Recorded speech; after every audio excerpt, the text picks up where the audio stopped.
جب ظہیر لایا جاتا تھا تو یہ آوازیں لگتی تھی کہ لوگوں کی عزت گھر سے نکالتے ہوئے تمہیں شرم نہیں آتی، لوگوں کی بچیاں گھر سے نکالتے ہوئے تمہیں شرم نہیں آتی.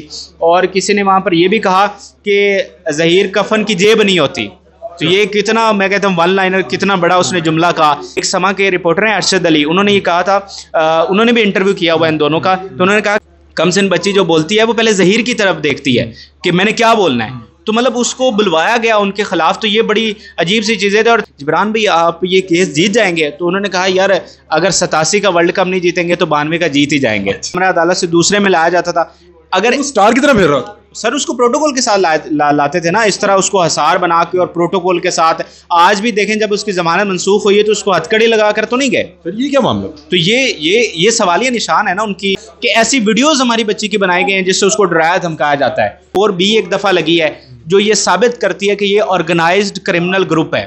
یعنی دوسرے لفظوں میں کیا ہے، یہ گینگ ہے. یہ بچی پالنا کتنا مشکل ہے، بیٹیاں پالنا اس دور میں کتنا مشکل ہے، بچے پالنا کتنا مشکل ہے.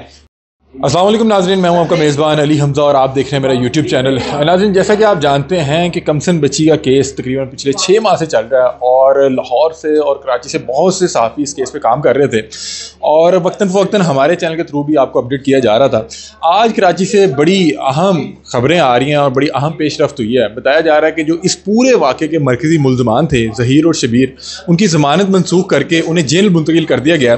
آج ہم اس وقت ایک جگہ پر موجود ہیں جہاں پر وہ تمام صحافی موجود ہیں جو لاہور سے اس کیس پہ کام کر رہے تھے اور وقتاً فوقتاً کراچی جا کے بھی اس کیس پہ اپڈیٹ کر رہے تھے. اس وقت میرے ساتھ موجود ہیں احمد فراز بھائی، آر پی پروڈکشن کے لیے بڑا ہی بہترین کام کرتے ہیں. آپ نے ان کا جبران ناصر صاحب کے ساتھ وائرل انٹرویو بھی دیکھا ہوگا اور جب بھی کورٹ میں پیشی ہوتی تھی تو یہاں پہ موجود ہوتے تھے. کیا حالات تھے، کیا معاملات تھے، بیہائنڈ دا کیمرہ بتا رہے تھے کہ جب ظہیر کو پیش کیا جاتا تھا تو وہاں پہ بڑی ایک انہونی سی حرکت ہوتی تھی. وہ کیا حرکت ہے یہ نہیں سے جانتے. السلام علیکم. وعلیکم السلام. احمد بھائی کیسے ہیں آپ؟ سر اللہ کرم ہے، آپ سنائیں. احمد بھائی سب سے پہلے مجھے یہ بتائیں کہ کیا تاثرات ہیں، ڈے فرسٹ سے کام کر رہے ہیں، کیا تاثرات ہیں کہ ملزمان کی ضمانت منسوخ ہو گئی اور جیل منتقل کر دی گئی؟ دیکھیں علی بھائی، جب ہم نے اس کیس پر کام کرنا شروع کیا تھا تو اس کا ایک ہی مقصد تھا کہ ہم ایک مثال قائم کریں اور دوسری طرف سے جو جھوٹ بولا جا رہا ہے اس کو کاؤنٹر کریں اور وہ جو پروپیگنڈا کر رہے تھے اس کو کاؤنٹر کریں اور ایک اصول کے ساتھ کھڑے ہوں. ہم مہدی کاظمی کے ساتھ نہیں، ایک اصول کے ساتھ کھڑے ہوں کہ اس کا مطلب ہے کہ کوئی بھی بچی جو ہے وہ گھر سے نکلے گی اور والدین کا یہ حق ہی نہیں ہے کہ وہ اس کو نہ چھو سکیں گے، نہ اس پہ کوئی ان کا حق نہیں رہے گا. یہ تو کوئی اچھی مثال نہیں. کل کو کوئی بھی لڑکی جو ہے وہ گھر سے نکل سکتی ہے. تو ہم اس اصول کے لیے کھڑے ہوئے تھے، ہم اس اصول کے لیے نکلے تھے. اور دیکھیں احمد بھائی، نارملی ہمارے معاشرے میں یہ دیکھا بھی نہیں جاتا کہ باپ اپنی بیٹی کے لیے اتنی محنت کرے. بالکل یہی تو دیکھیں اس کیس کو ہائپ دینے کی بنیادی اگر ون لائنر اگر آپ مجھ سے پوچھے تو وہ یہی تھا کہ یار ایک ایسا باپ سامنے آیا جو اس چیز کو یہ فیل نہیں کر رہا کہ میری کوئی انسلٹ ہو رہی ہے، بلکہ وہ کھڑا ہوا ہے اور وہ کہتا ہے کہ میری بچی نے غلط فیصلہ کیا ہے، ٹھیک ہے، اس کو اغوا کر کے لے جایا گیا، برگلایا گیا، تو میں اس کو واپس لے کر آؤں گا. تو یہ اب دیکھیں جب لڑکیاں گھر سے نکل جاتی ہیں اور واپس آ جاتی ہیں تب بھی ان کی کیا عزت رہتی ہے. لیکن اس کے باوجود اگر ایک باپ کھڑا تھا تو ہم نے اس کے ساتھ کھڑے ہونا تھا. اور دیکھیں پہلے دن سے ہمیں یہ کہا گیا کہ یہ سمپل لو میرج کا کیس ہے.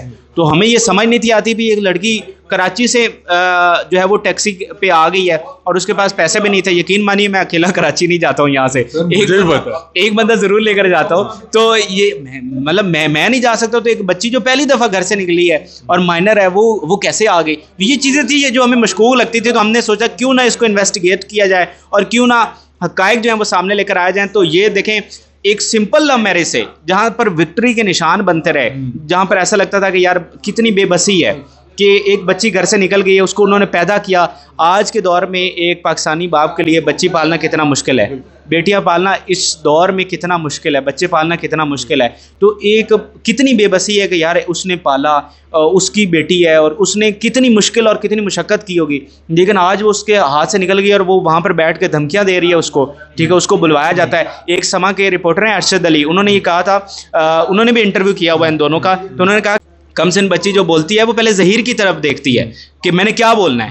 تو مطلب اس کو بلوایا گیا ان کے خلاف. تو یہ بڑی عجیب سی چیزیں تھیں اور تب ہمیں بھی شاید لگتا تھا کہ یہ مدعی کے حق میں کیس نہیں جائے گا. لیکن آج یہ کتنی بڑی بات ہوئی کہ سمپل لو میرج سے ہم ہیومن ٹریفکنگ پہ کھڑے ہوئے ہیں. ایسی دفعات لگی ہیں جس میں یہ لکھا گیا کہ بچی کو اغوا کرنا فار دا پرپز آف یا کمرشل یا پھر چائلڈ لیبر کے لیے.